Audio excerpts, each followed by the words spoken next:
Your gift? A lie I won't keep. I was the dumb one, apparently. She just had to remind me in front of 500 Harvard Law graduates and their families. The champagne glass trembled slightly in my hand as I watched my wife Mara stand at the podium, her auburn hair catching the chandelier light in the grand ballroom of the Boston Harbor Hotel. She looked radiant in her navy dress, every inch the successful attorney she'd worked so hard to become. "I couldn't have done this without my family's support," Mara said, her voice carrying that practiced confidence I'd fallen in love with 8 years ago. "My father, John, who taught me that excellence isn't negotiable. My dear friend Tessa, who kept me sane through 3 years of case law and constitutional theory." I waited for my name. The pause stretched longer than it should have. "And, of course, my husband Nick." Her smile was perfect, practiced. "Who reminds me every day that not everyone needs to be book smart to contribute to society. Someone has to build the buildings where the rest of us work, right?" Polite laughter rippled through the crowd. My face burned as I forced a smile and raised my glass. Around me, Mara's law school friends exchanged glances, some sympathetic, others barely concealing their amusement. At the head table, John Sinclair, Mara's father and CEO of Sinclair Development, nodded approvingly at his daughter's backhanded acknowledgement of her blue-collar husband. "To my beautiful, brilliant wife," I called out, my voice steadier than I felt, "who always knows exactly what to say." More laughter. They thought I was playing along with the joke, if only they knew. I'd met Mara 9 years ago at a construction site in Cambridge.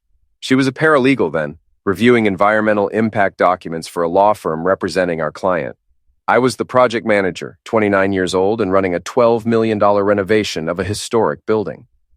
She'd been impressed by my knowledge of architectural history, my ability to coordinate dozens of subcontractors, my attention to detail that kept projects on time and under budget. "You're not what I expected," she'd said over coffee after our third meeting about permit modifications. "What did you expect? Someone who wouldn't know the difference between Romanesque and Gothic revival architecture." I'd laughed. "My grandfather was a stonemason. He taught me that understanding what you're building is just as important as knowing how to build it." That conversation had led to dinner, then weekend trips to Boston's museums, then moving in together, then marriage. Somewhere along the way, as Mara climbed from paralegal to law student to associate at one of Boston's most prestigious firms, my blue-collar background had shifted from charming to embarrassing. Now, watching her bask in congratulations from classmates who'd never held a hammer or read a blueprint, I felt like an actor who'd forgotten his lines in someone else's play. Nick, Tessa Morrison, appeared at my elbow, her blonde hair perfectly styled, her smile as artificial as her nails. Wasn't Mara's speech wonderful? So gracious of her to include everyone. "Gracious," I repeated. "That's one word for it." "You must be so proud. Harvard Law isn't for everyone, you know. It takes a special kind of intelligence." I studied Tessa's face, looking for malice, but found only the casual condescension of someone who genuinely believed she was being kind. She'd been Mara's roommate during law school, and in 3 years, I'd never heard her discuss anything more complex than restaurant reviews or vacation destinations. "You're absolutely right," I said. "It does take a special kind of intelligence, the kind that knows the difference between being smart and being educated." Tessa's smile flickered. "I'm sorry." "Nothing. Excuse me, I need some air." I made my way through the crowd, nodding at acquaintances, deflecting congratulations with practiced ease. The ballroom's French doors opened onto a terrace overlooking Boston Harbor. The May evening was cool, the setting sun painting the water gold and crimson. "Rough night?" I turned to find a man in his 50s leaning against the stone balustrade. He was well-dressed, but not flashy, with the kind of weathered face that suggested he'd spent more time outdoors than in boardrooms. I didn't recognize him from the graduation ceremony or the reception. "Do I know you?" I asked. "Name's Frank Kowalski. I run a private investigation firm downtown." He reached into his jacket and pulled out a manila envelope. "I think it's time someone told you who your wife really is." I stared at the envelope without taking it. "I'm sorry, what?" 3 months ago, I was hired to conduct surveillance on certain individuals involved in potentially fraudulent business practices. Your wife's name came up. So did yours, but not in the way you might think. "Look, I don't know what kind of scam this is." "Daniel Prescott," Frank said quietly, "senior associate at Morrison, Klein & Associates. Your wife's been sleeping with him for 8 months, but that's not the interesting part. My stomach dropped. Daniel Prescott. I knew the name. Mara had mentioned him dozens of times, always in the context of work. Brilliant legal mind, Harvard undergrad and law school, being fast-tracked toward partnership. I'd met him twice at firm functions. A smooth-talking pretty boy who looked like he'd stepped out of a men's fashion magazine. The interesting part, Frank continued, is what they've been planning. Your wife and her father have been using your construction expertise to identify undervalued properties around Boston. Properties they then acquire through shell companies before announcing development projects that drive up the land values. Projects you help plan and execute, never knowing you're making them rich. I took the envelope with numb fingers. That's not illegal. No, but this is. Frank pointed to the envelope. Tax evasion, bribery of city officials, falsified environmental reports. Your signature is on some of those reports, Nick. When this comes out, and it will, you're going to be the fall guy. The dumb construction worker who was too stupid to know what he was signing. The terrace seemed to tilt beneath my feet. Through the French doors, I could see Mara surrounded by admirers, laughing at something Daniel Prescott was whispering in her ear. His hand rested casually on her lower back, a gesture that looked friendly to anyone who didn't know what to look for. Why are you telling me this? Because you're not the target of my investigation. You're a sufferer. And because my client believes you deserve to know the truth before your wife and her boyfriend destroy your life. I opened the envelope with shaking hands. The first photograph showed Mara and Daniel entering a hotel room. The timestamp indicated it was taken 3 days ago while I'd been in New Hampshire overseeing the foundation work for a new shopping center. The second photo showed them kissing in the parking lot of Morrison, Klein, and Associates. The third showed them reviewing documents in what looked like John Sinclair's office. But it was the documents themselves that made my blood run cold.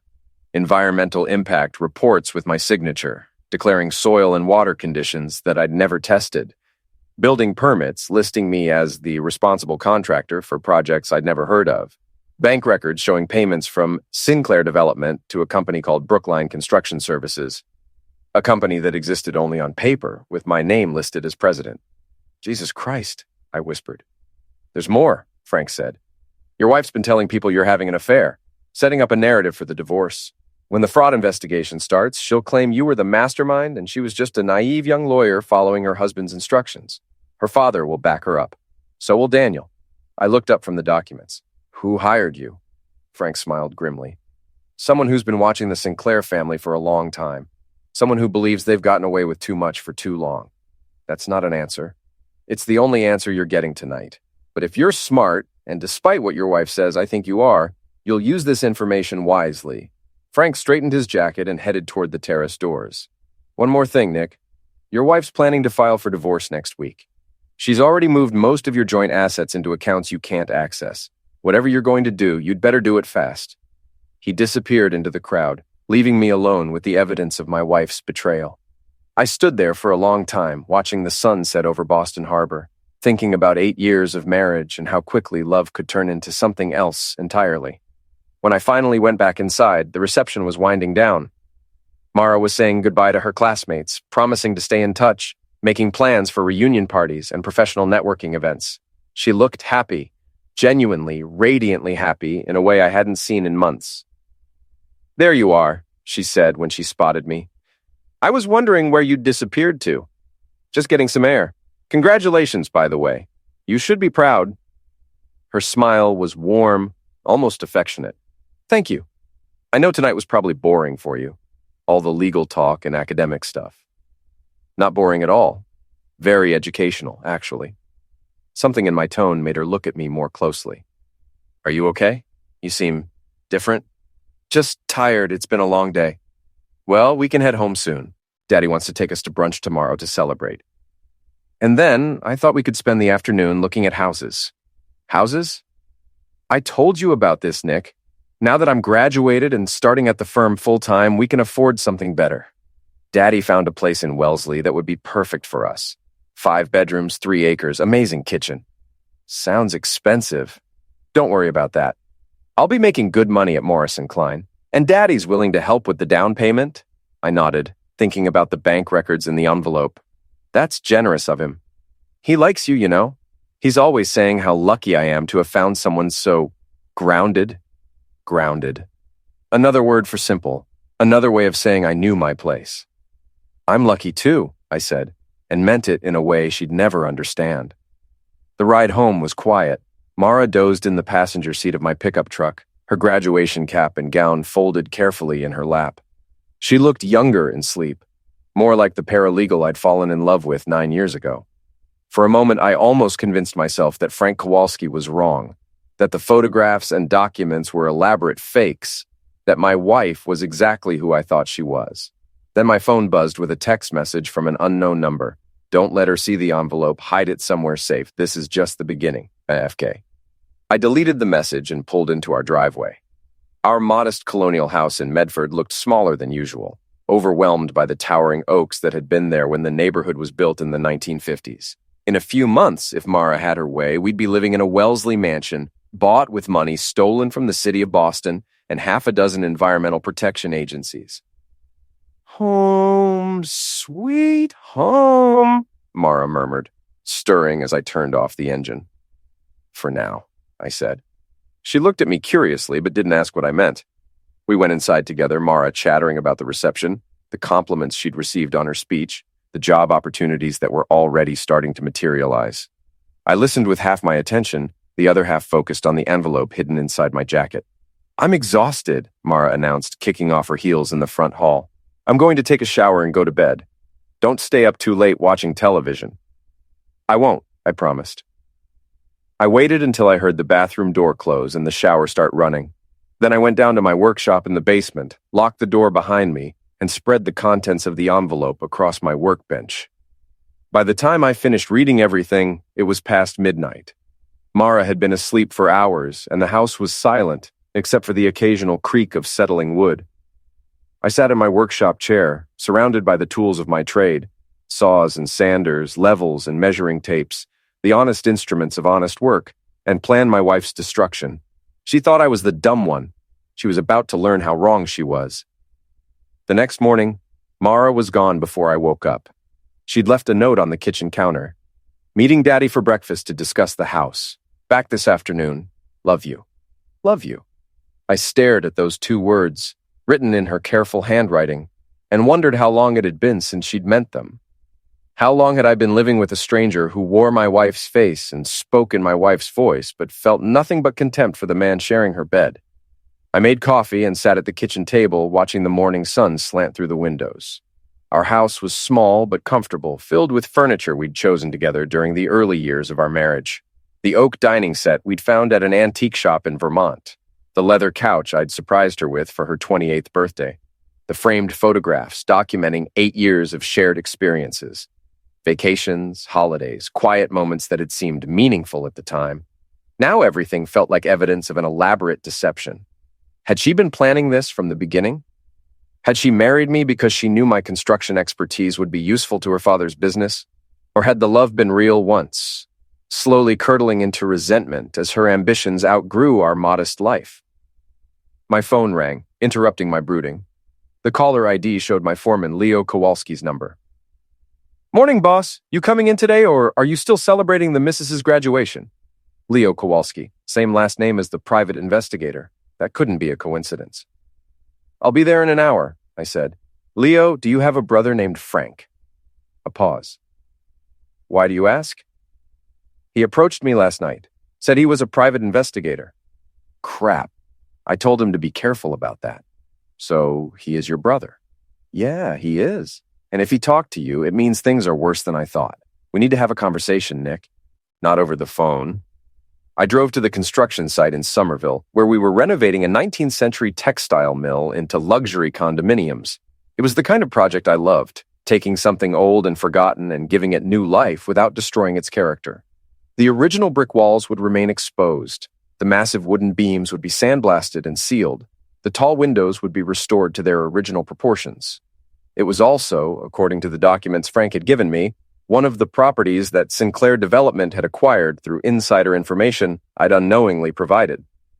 Leo was waiting for me in the construction trailer, a thermos of coffee and a box of donuts on the folding table that served as our office. He was a big man in his 50s, with graying hair and hands scarred by 30 years of construction work. He'd been my foreman for 5 years, ever since I'd started my own contracting company, and I trusted him more than anyone in the business. "Frank's been investigating your father-in-law for 6 months," Leo said without preamble. "Someone hired him to look into Sinclair Development's business practices. The deeper he dug, the more your name kept coming up. As a co-conspirator? As a patsy. They've been using you, Nick, using your reputation for honest work to legitimize projects that are dirty as hell." I poured coffee from Leo's thermos, my hands steadier than they'd been the night before. Anger was replacing shock, and anger was something I could work with. Who hired Frank? Can't tell you that. Client confidentiality and all that. But I can tell you, they've got deep pockets and a serious grudge against the Sinclair family. "What else do you know about my wife and Daniel Prescott?" Leo's expression darkened. "More than you want to hear. They've been meeting at the Marriott downtown every Tuesday and Thursday for 8 months. Always the same room, always booked under Prescott's name. Your wife tells you she's working late at the firm, right? Right. She's working late, all right, just not on legal briefs. I thought about all those Tuesday and Thursday evenings when Mara had come home tired and distant, claiming she'd been researching case law or preparing depositions. The nights when she'd gone straight to the shower, washing away the scent of another man before climbing into bed beside me. "There's something else," Leo said. "Frank's been monitoring their communications. Your wife's been feeding Prescott information about your construction projects, timelines, budgets, potential problems. Prescott passes that information to your father-in-law, who uses it to manipulate property values and construction contracts. That's why John always seems to know exactly when to buy and sell real estate. Bingo! And when the fraud investigation starts, and it will start probably within the next month, all the evidence will point to you as the source. Your signature on falsified reports, your company listed as the contractor for illegal projects, your bank account receiving payments you never authorized." I stood up and walked to the trailer window, looking out at the construction site. My crew was already at work, following the plans I'd drawn up, trusting my leadership to keep them employed and safe. In a month, if Leo was right, I'd be under federal investigation for crimes I didn't commit. "What do you think I should do?" "Fight back," Leo said simply. "You're not the dumb construction worker they think you are.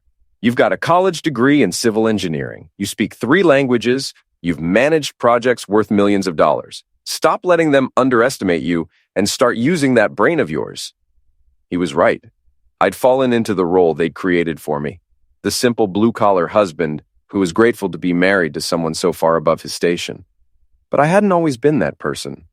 I'd graduated summa cum laude from MIT with degrees in civil engineering and architectural history.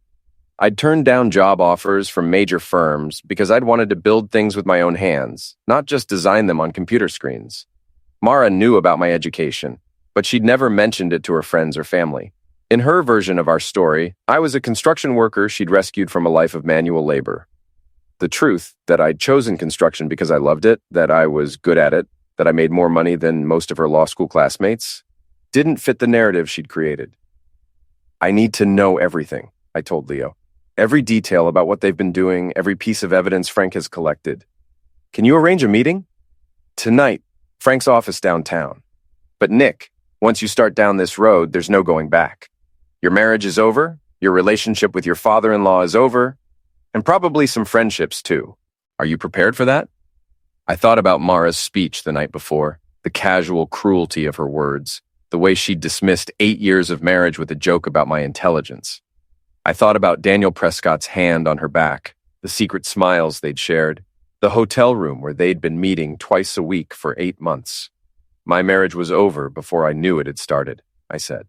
"I'm just catching up." That afternoon, I drove to Wellesley to look at the house Mara and her father wanted to buy. It was everything she'd described. 5 bedrooms, 3 acres, a kitchen that belonged in a magazine spread. The asking price was $2.4 million, more than I'd make in 20 years of construction work. The real estate agent, a perfectly groomed woman named Patricia something, walked me through the rooms while explaining the house's many virtues. The master suite with its marble bathroom and walk-in closets. The library with built-in bookcases and a fireplace. The 3-car garage with space for a workshop. "Your wife mentioned that you're in construction," Patricia said as we toured the basement. You'll appreciate the quality of the workmanship here. The foundation is solid granite, the electrical system was completely updated 5 years ago, and the plumbing is all copper. It's beautiful, I admitted, but way out of our price range. Oh, I wouldn't worry about that. Your father-in-law seems very confident about the financing. He mentioned something about a major development project that's going to be very profitable. I bet he did. I wondered which of my construction reports had provided the inside information for his latest scheme. Did he say, which project? Something about waterfront property in East Boston. He seemed very excited about it. East Boston. I'd surveyed 3 properties there in the past month, all for environmental impact assessments. All in areas that would be perfect for luxury development if the zoning could be changed and the environmental concerns addressed. All in neighborhoods where working-class families would be displaced by gentrification. Sounds promising, I said. That evening, I told Mara I was going out for drinks with Leo and some of the crew. She barely looked up from her laptop, where she was reviewing employment contracts for her new position at Morrison Klein and Associates. Don't stay out too late, she said absently. We need to talk about the house tomorrow. Looking forward to it, I replied. Frank Kowalski's office was in a converted warehouse in the Fort Point district, not far from the federal courthouse where Mara would probably be working on cases involving the same kinds of financial crimes her family was committing. The irony wasn't lost on me. Frank was waiting with a pot of coffee and several boxes of files. For the next 3 hours, he walked me through the evidence he'd collected. Bank records showing payments from Sinclair Development to shell companies, email exchanges between Mara and Daniel discussing construction timeline adjustments that corresponded to property acquisitions, photographs of meetings between John Sinclair and city officials who'd later approved zoning variances for Sinclair projects. The pattern is always the same, Frank explained. You conduct an environmental survey or feasibility study. Within a week, one of Sinclair's shell companies makes an offer on the property. Within a month, the city announces plans for infrastructure improvements or zoning changes that increase the property's value. Your father-in-law sells at a massive profit, usually to developers who hire your company for the construction work, so I'm being used on both ends of the deal. Exactly. And because your reputation for honest work is so solid, nobody questions the reports you sign. City officials trust you, environmental agencies trust you, and other contractors trust you. You're the perfect front man for a fraud operation. I studied a photograph of Mara and Daniel leaving a restaurant in Back Bay. They looked like any other professional couple enjoying dinner together. Attractive, successful, completely at ease with each other. If I hadn't known about their affair, I might have assumed they were discussing a legal case or planning a work event. How long have you been watching them? 6 months. My client wanted a complete picture before deciding how to proceed. And how do they want to proceed? Frank smiled grimly. That depends on you. They're prepared to turn over all this evidence to the FBI and let the chips fall where they may. But they'd prefer to see some personal justice first. What kind of personal justice? The kind that hurts more than a prison sentence? The kind that destroys reputations and relationships and leaves people with nothing but the knowledge that they brought it on themselves. I thought about Mara's graduation speech, her casual dismissal of our marriage in front of 500 people. I thought about the hotel room where she'd been meeting her lover twice a week. I thought about the house in Wellesley, bought with money stolen from the city where I'd lived and worked for 15 years. What do you need me to do? Frank opened another file folder. First, we need to document everything they're planning. Your wife and Prescott think they're being careful, but they're not careful enough. We can use their overconfidence against them. And then we give them exactly what they deserve. The next 2 weeks were the strangest of my life. During the day, I went through the motions of being the devoted husband, looking at houses with Mara, discussing mortgage options with her father, pretending to be grateful for their financial guidance. In the evenings, while Mara worked late at the firm, or at least claimed to, I met with Frank Kowalski to plan her downfall. The first phase was intelligence gathering. Frank had already documented the affair and the financial fraud, but we needed to understand their timeline. When were they planning to file for divorce? When would the FBI investigation begin? How much time did we have to act? The answers came from an unexpected source. Tessa Morrison, Mara's law school friend and the biggest gossip in Boston's legal community. I encountered her at a coffee shop in Harvard Square, apparently by chance. In reality, Frank had been tracking her movements for days, and I'd positioned myself at a table she'd have to pass on her way to the counter. "Nick, What a surprise, she said, her smile as bright and artificial as ever. What brings you to Cambridge? Meeting with a potential client at Harvard? I lied smoothly. New dormitory construction project. Can I buy you a coffee? Tessa never turned down free anything, especially when it came with an opportunity to share gossip. Within 10 minutes, she was telling me everything I needed to know about Mara's plans. She's so excited about the new job, Tessa gushed. Morrison, Klein is one of the most prestigious firms in the city, and working with Daniel Prescott, well, he's being fast-tracked for partnership. Mara says he's the most brilliant legal mind she's ever encountered. They seem to work well together. Oh, they do. They have such chemistry. You can see it when they're in the same room. Some people are just meant to collaborate, you know? I'm sure they are. Of course, it helps that Daniel's family has connections throughout the city. His father was a judge. His uncle is on the city council. That kind of network is invaluable for someone starting their career. I filed that information away.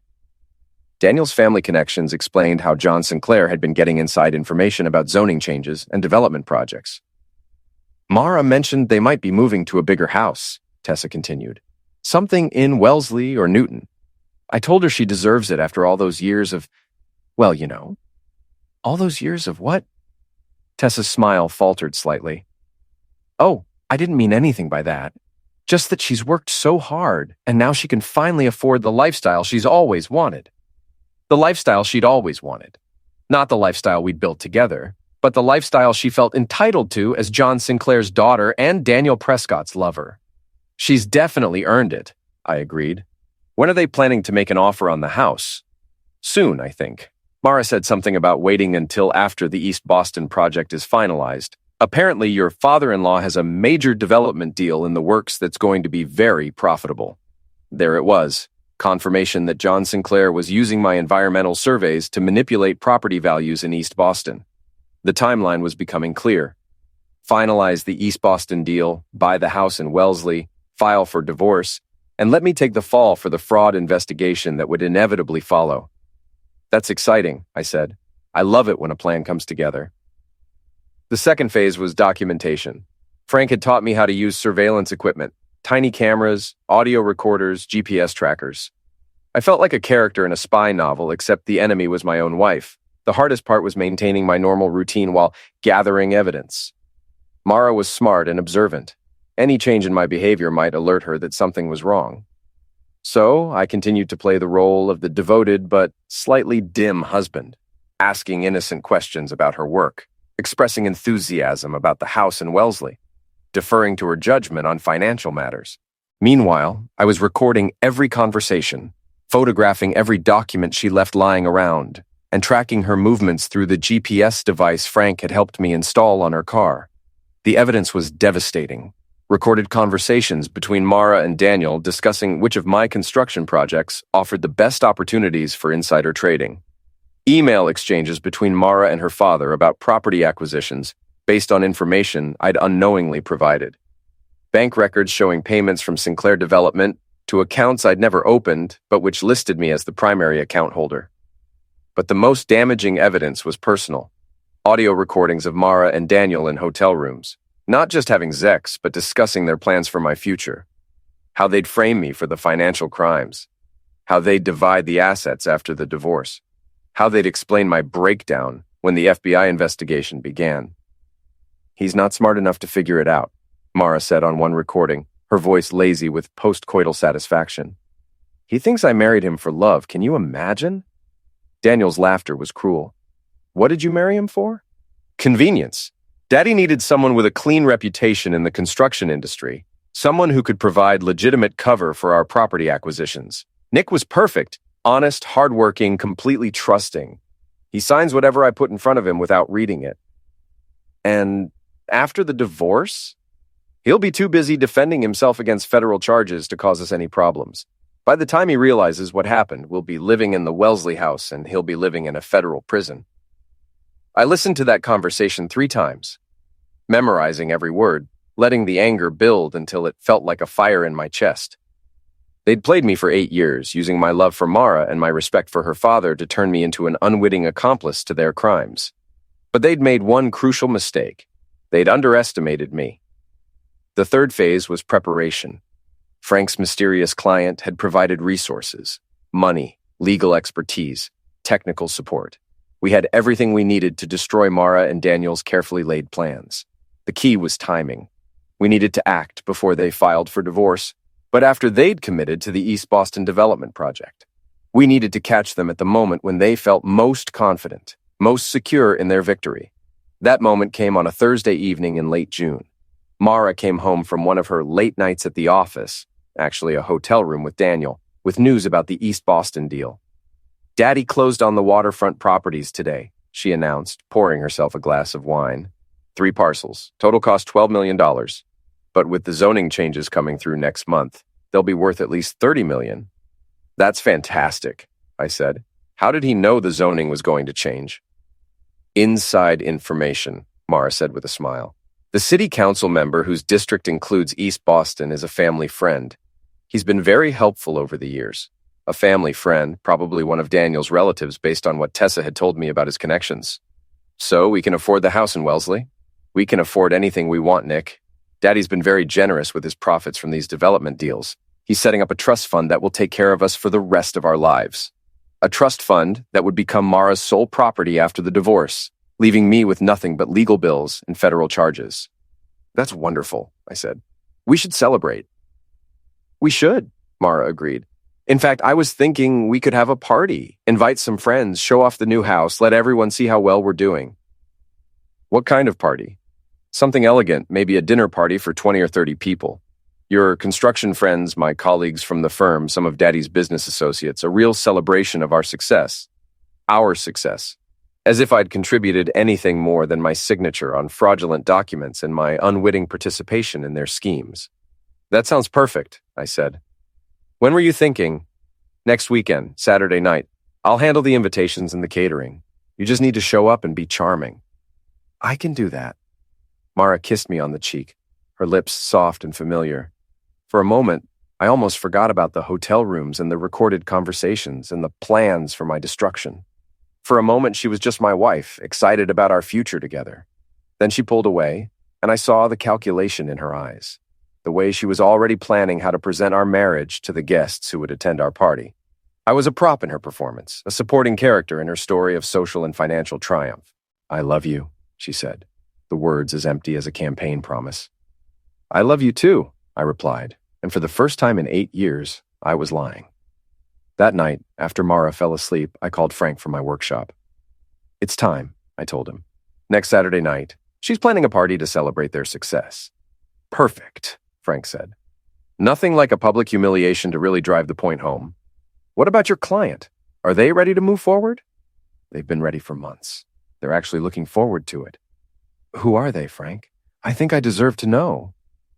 A pause. "Someone who's been hurt by the Sinclair family before. Someone who's been waiting a long time for justice. That's not an answer. It's the only answer you're getting until Saturday night. But trust me, Nick, when this is over, you'll understand everything."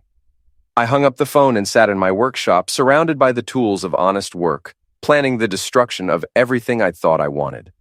In 1 week, my marriage would be over. My relationship with John Sinclair would be finished, and my old life would be nothing but a memory. But I'd have something more valuable than a marriage based on lies or a relationship built on exploitation.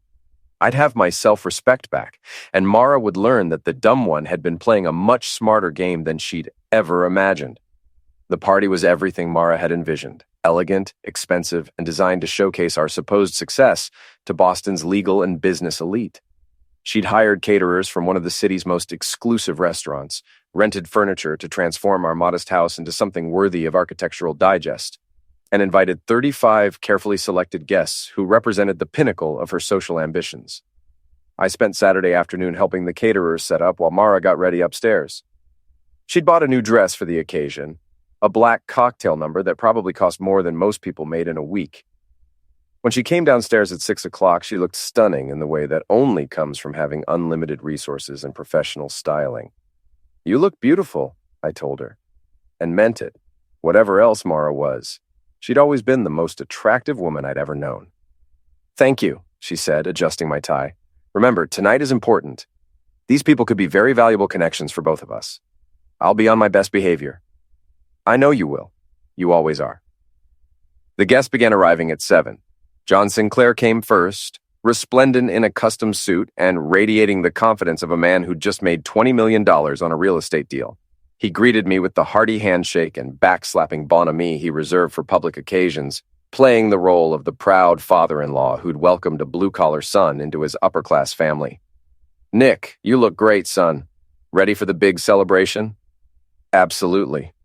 Congratulations on the East Boston deal." "Just the beginning," John said with a wink. "Wait until you see what we have planned next." Daniel Prescott arrived 20 minutes later, and I watched carefully as he greeted Mara. To anyone who didn't know about their affair, their interaction looked perfectly professional. A brief handshake, polite conversation about work, nothing that would raise eyebrows. But I could see the subtle signs, the way his fingers lingered on her hand, the intimate smile they shared when they thought no one was looking, the careful choreography of two people who knew each other's bodies better than they knew their own spouses.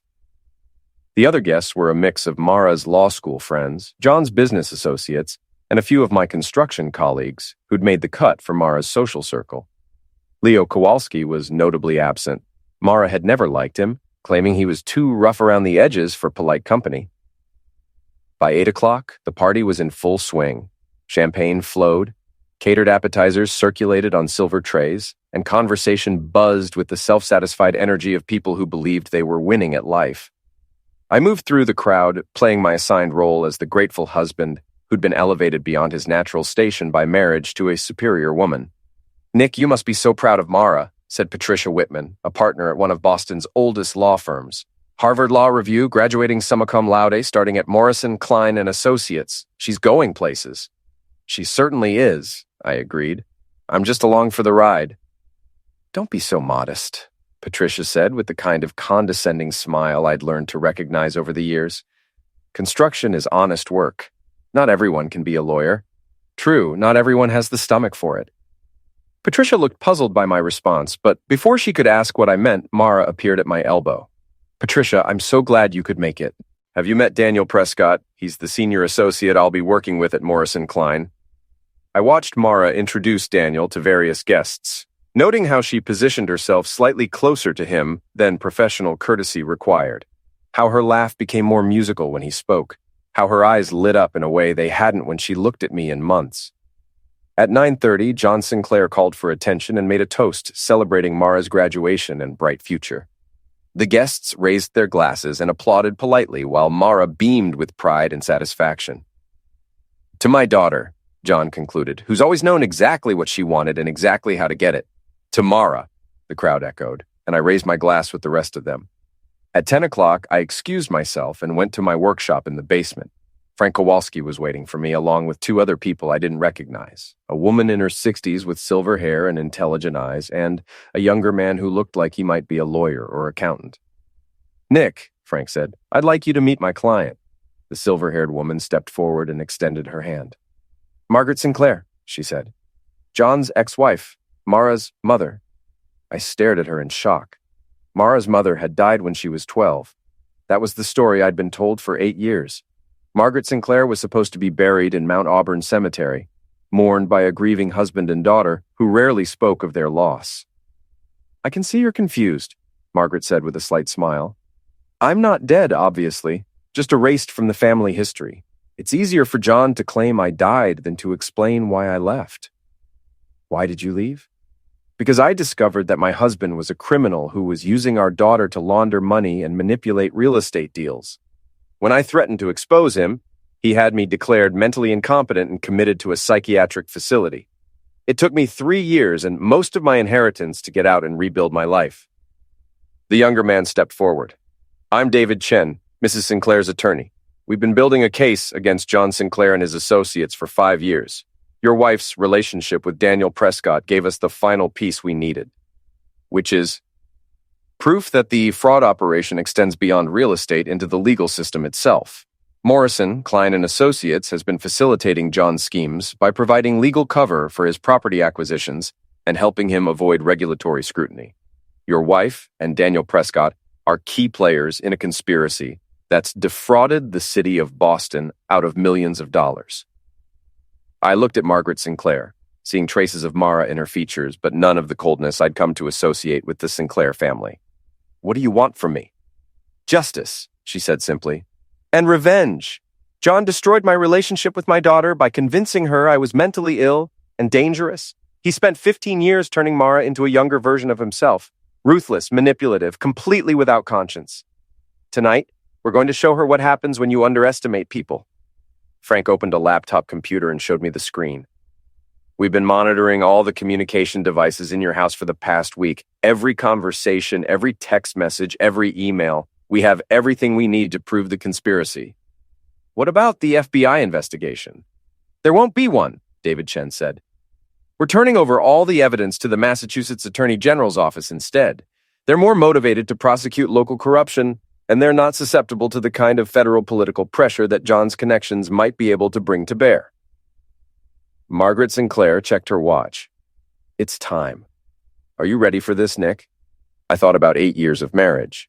8 years of being treated like a useful idiot who should be grateful for whatever scraps of affection and respect his betters chose to throw his way.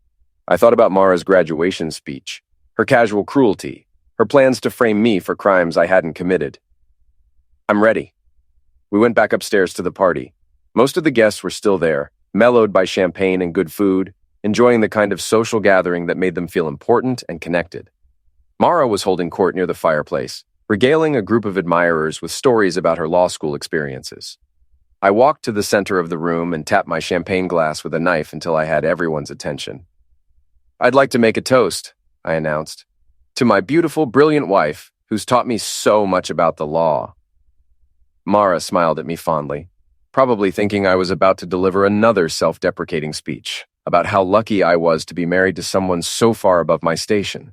"For instance," I continued, "I've learned that conspiracy to commit fraud is a felony punishable by up to 20 years in federal prison. I've learned that using the mail system to facilitate financial crimes constitutes mail fraud, which carries an additional penalty of up to 10 years. And I've learned that adultery, while not technically illegal in Massachusetts, can be considered grounds for divorce and can affect the division of marital assets." The room fell silent. Mara's smile faltered, and I saw Daniel Prescott go pale near the kitchen doorway. "I've also learned," I said, raising my voice slightly, "that my wife has been having an affair with Daniel Prescott for 8 months. That she and her father have been using my construction expertise to commit real estate fraud, and that they've been planning to frame me for their crimes while they run off together with the profits." Someone gasped. I heard a champagne glass shatter on the hardwood floor. John Sinclair started to move toward me, but Frank Kowalski stepped out of the crowd and blocked his path. "The good news," I continued, "is that I've been recording all of their conversations for the past month. Every phone call, every hotel room meeting, every discussion about how stupid and gullible I am, it's all been documented and turned over to the appropriate authorities." Mara found her voice. "Nick, what are you doing? You're embarrassing yourself." "Am I? Let me play you something that might change your perspective." I pulled out my phone and activated the Bluetooth speaker system Mara had insisted on installing throughout the house. A moment later, her voice filled the room, crystal clear and unmistakably her own. "He's not smart enough to figure it out. He thinks I married him for love. Can you imagine?" Daniel's recorded laughter followed. "What did you marry him for?" "Convenience. Daddy needed someone with a clean reputation in the construction industry." I let the recording play for 30 seconds, watching the color drain from Mara's face, and the guests exchanged shocked glances. When I stopped the playback, the silence was deafening. "There's about 6 hours of material like that," I said conversationally. "Detailed discussions of fraud, conspiracy, and adultery. All very educational for someone who's supposedly too dumb to understand what's happening in his own marriage." John Sinclair finally found his voice. "You son of a witch. You have no idea what you're dealing with." "Actually, I do." I gestured toward Margaret Sinclair, who stepped out of the crowd. "I'd like everyone to meet Margaret Sinclair, John's supposedly dead ex-wife and Mara's supposedly dead mother." The gasps were audible now. Several guests started edging toward the door, clearly wanting to escape what had become a very public family meltdown. Mara stared at her mother in shock. "You're dead. You died when I was 12. "No, sweetheart," Margaret said sadly. "I was committed to a psychiatric hospital when you were 12 because I threatened to expose your father's criminal activities. He told you I was dead because it was easier than explaining why I'd abandoned you. That's not true, Mara whispered. It's completely true, and I have the medical records and legal documents to prove it. David Chen stepped forward. Ladies and gentlemen, I'm an attorney representing Mrs. Margaret Sinclair in a civil action against John Sinclair, Mara Sinclair Brody, Daniel Prescott, and Morrison Klein and Associates for conspiracy, fraud, and racketeering. Criminal charges will be filed on Monday morning. The party disintegrated rapidly after that. Guests fled as if the house were on fire, unwilling to be associated with what was clearly going to become a major scandal. Daniel Prescott tried to leave with them, but Frank Kowalski blocked his exit. Going somewhere, Danny? This is maltreatment, Daniel said, his smooth confidence finally cracking. I'm calling my lawyer. Good idea. You're going to need a very good one. Within 20 minutes, the house was empty except for family members, lawyers, and the catering staff, who were packing up their equipment with the efficient discretion of people who'd learned not to ask questions about their clients' personal dramas. Mara sat on the couch, staring at her mother with a mixture of shock, anger, and something that might have been grief. Why didn't you try to contact me? I did try. Your father had restraining orders, court injunctions, private security. Every time I got close to you, he'd have me arrested or committed again. It took me years to get legally clear of his influence. So you decided to destroy my life instead? I decided to save you from becoming him, Margaret said firmly. And it might not be too late. If you cooperate with the investigation, if you testify against your father and Daniel, you might avoid prison. Testify against Daniel? Mara's voice was sharp. I love him. He doesn't love you, I said, pulling out my phone again. Would you like to hear what he really thinks about you? I played another recording, this one from just 3 days earlier. Daniel's voice. How much longer do we have to keep this charade going? Mara's voice. Just until the divorce is final. Then we can be together openly. Daniel's voice. Good, because frankly, I'm getting tired of pretending to find you interesting. The Zex is fine, but the conversation is starting to wear thin. Mara's face crumpled. For the first time since I'd known her, she looked genuinely vulnerable, stripped of the armor of arrogance and entitlement that had protected her for so long. He didn't mean that, she whispered. He meant every word, I said. Just like you meant every word when you called me stupid and gullible and convenient. John Sinclair had been silent throughout this exchange, but now he stepped forward, his face flushed with rage. You think you've won something here, Nick? You think you've accomplished something? I'll destroy you. I'll ruin your business, your reputation, everything you've worked for. With what? I asked. Your company's assets are frozen, your bank accounts are being seized, and your political connections won't help you when the evidence of your crimes becomes public. You're finished, John. We'll see about that. Margaret Sinclair looked at her ex-husband with something approaching pity. You never did know when to quit, did you? Even when you were caught red-handed, you still think you can intimidate your way out of trouble. I got rid of you, didn't I? Temporarily, but I'm back now, and I'm not going anywhere until you pay for what you've done. The confrontation might have continued indefinitely, but Frank Kowalski interrupted. The police are here. Time to wrap this up. 2 detectives entered the house, followed by a representative from the Attorney General's office. They had warrants for John Sinclair's and Daniel Prescott's arrests, and a subpoena for Mara to appear before a grand jury the following week. I watched my wife and her father being read their rights, watched Daniel Prescott finally lose his composure and start shouting about his family's connections and his right to legal representation. The smooth, confident man who'd been stealing my wife and planning my destruction was reduced to a panicked, sweating mess in handcuffs. Nick, Mara said as the police prepared to escort her to the station for questioning. I'm sorry, I never meant for it to go this far. Yes, you did, I replied. You meant for it to go exactly this far. The only thing you didn't plan on was getting caught. She started to say something else, but the detective cut her off. Ma'am, you have the right to remain silent. I'd suggest you use it. And then they were gone, leaving me alone in the house, with Margaret Sinclair, David Chen, and Frank Kowalski. The catering staff had finished packing up, and the house looked strangely normal except for the scattered champagne glasses and the lingering smell of expensive food. What happens now? I asked. Now you rebuild your life, Margaret said. Without the people who were using you? And Mara? That depends on her. If she cooperates with the prosecution, she might get a reduced sentence. If she doesn't... Margaret shrugged. She'll learn what it's like to be powerless. I walked to the window and looked out at the street where I'd lived for 8 years, where I'd thought I was building a life with someone who loved me. The neighborhood looked the same, but everything else had changed, irrevocably. Any regrets? Frank asked. I thought about the question seriously. Did I regret destroying my marriage? Did I regret exposing the woman I'd loved to criminal prosecution? Did I regret choosing justice over the comfortable lie I'd been living? No, I said finally. No regrets at all. Margaret Sinclair smiled. Good. That's the first step toward getting your real life back. 3 months later, I sat in a federal courtroom watching my ex-wife plead guilty to conspiracy to commit fraud, mail fraud, and racketeering. She looked smaller than I remembered, diminished by the orange jumpsuit, and the knowledge that her carefully constructed life had collapsed in a single evening. The judge sentenced her to 4 years in federal prison, with the possibility of parole in 2.5 years if she continued to cooperate with ongoing investigations. It was a lighter sentence than she might have received if she'd gone to trial, but it was still enough to destroy everything she'd worked for.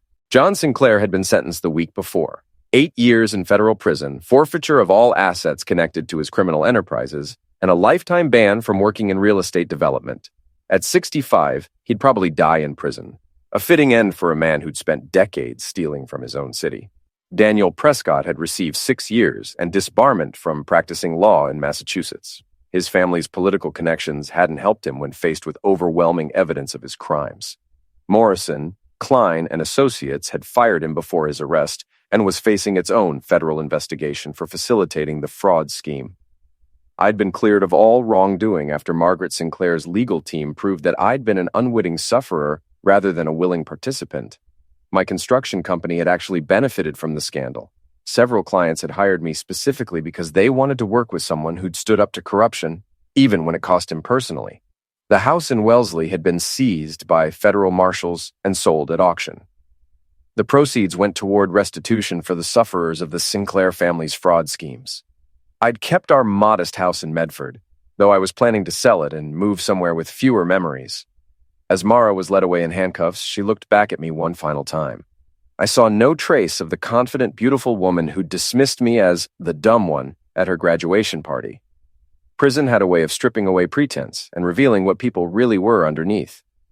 Any final thoughts? Frank Kowalski asked as we left the courthouse. Just one, I said. I should have trusted my instincts years ago. What do you mean? I always knew something was wrong. The way she talked about my work, the way her father looked at me, the way their success always seemed to depend on information I'd provided. But I wanted to believe in the fairy tale, the smart, beautiful lawyer who'd fallen in love with a construction worker. Fairy tales are dangerous things, Frank observed. They make people ignore reality. Not anymore. I'm done with fairy tales. Margaret Sinclair was waiting for us outside the courthouse. At 70, she looked remarkably healthy for someone who'd spent 3 years in psychiatric institutions and another 15 years fighting to clear her name and reconnect with her daughter. How do you feel? She asked. Like, I can finally breathe again, I said honestly. Good. That's how I felt when I walked out of that hospital 15 years ago. Do you think Mara will ever understand what really happened? Margaret considered the question carefully. Maybe. Prison has a way of forcing people to confront uncomfortable truths about themselves. But it might take years, and she might never be able to admit that everything she believed about her life was a lie. And if she doesn't, then she'll serve her time and get out, and she'll spend the rest of her life blaming everyone but herself for her choices. I thought about the woman I'd married, the woman I'd thought I knew for 8 years. Had there ever been a moment when she genuinely loved me? Or had I always been just a useful tool in her family's criminal enterprise? I keep wondering if any of it was real, I said. The feelings were real, Margaret said gently. Your feelings, anyway. You loved the person you thought she was. That's not your fault. But I should have seen through the deception. John spent 15 years convincing his own daughter that I was dead. He's very good at making people believe what he wants them to believe. We walked to the parking garage where I'd left my truck. Boston stretched out around us, the city where I'd lived and worked for 20 years, where I'd built a reputation for honest work and fair dealing. It felt different now, cleaner somehow, as if exposing the Sinclair family's corruption had lifted a weight I hadn't realized I was carrying. "What's next for you?" Frank asked. "I'm thinking about expanding the business, maybe taking on some of the development projects that John's companies used to handle. But doing them, honestly, this time." "And personally?" I shrugged. "I'm not ready to think about that yet. Maybe someday, but not now." "Fair enough. You've earned the right to take your time." Margaret Sinclair hugged me goodbye, something she'd never done during the 8 years I'd been married to her daughter. "Thank you," she said, "for having the courage to do what was right. Thank you for giving me the tools to do it. We gave you information. The courage was all yours." I drove home through the streets of Medford, past the construction sites where I'd worked, past the coffee shops and restaurants where Mara and I had shared meals during happier times. Everything looked the same, but I saw it all differently now, not as the backdrop for a failed marriage, but as the foundation for whatever came next. That evening, I sat in my workshop, surrounded by the tools of my trade, and called Leo Kowalski. "How'd it go today?" he asked. 4 years for Mara, 8 for John, 6 for Daniel. It's over. How do you feel about that?" Relieved and angry and sad, all at the same time. "That's normal. You loved her, even if she didn't deserve it." I loved who I thought she was. Same thing in the end, the heart doesn't make distinctions like that. I looked around my workshop, at the projects I'd been working on, at the plans for new construction jobs spread across my workbench. "I've been thinking about what you said that day in the trailer, about not letting them underestimate me anymore." "Yeah. I want a bid on the East Boston waterfront project. The one John was planning to develop with stolen money?" Leo laughed. "Now you're talking. Show them what honest construction looks like. Think we can handle something that big? Nick, you've been handling projects that big for years. You just never got credit for it because you were making other people rich." "Not anymore." "Not anymore," Leo agreed. "From now on, you build for yourself." After I hung up, I sat in the quiet workshop and thought about the future. For 8 years, I'd been living someone else's version of my life, the grateful husband who should be thankful for whatever scraps of respect and affection his betters chose to give him. That version of Nick Brody was gone, destroyed as thoroughly as Mara's plans for our future. The new version would be different, smarter, more careful about whom to trust, less willing to accept other people's definitions of his worth. I pulled out a legal pad and started sketching plans for the East Boston development project. Low-income housing mixed with affordable retail space, designed to serve the community rather than displace it. Green construction techniques, local hiring preferences, profit sharing with neighborhood organizations. Everything the Sinclair family's version would not have been. As I worked, I thought about Mara in her federal prison cell, probably lying awake wondering how her perfect plan had gone so wrong. I thought about John Sinclair, the powerful CEO reduced to a number in the federal prison system. I thought about Daniel Prescott, the smooth-talking lawyer who discovered that charm and connections couldn't overcome hard evidence. They'd all underestimated the dumb construction worker. They'd all learned too late that intelligence and education weren't the same thing, that knowing how to manipulate people wasn't the same as understanding them, that cruelty and arrogance were weaknesses disguised as strengths. I'd spent 8 years being the person they thought I was. Now, I could spend the rest of my life being the person I actually was. At midnight, I put down my pencil and looked at the plans I'd drawn. They were good, maybe the best work I'd ever done. Honest work for an honest purpose, built on a foundation of truth instead of lies. Mara had been right about one thing. Not everyone needed to be book smart to contribute to society. But she'd been wrong about everything else, and her mistakes had cost her everything she'd thought she wanted. I turned off the workshop lights and headed upstairs to bed. Tomorrow, I'd start building a new life on the ruins of the old one. It wouldn't be easy, and it wouldn't happen quickly, but it would be mine. For the first time in 8 years, that was enough.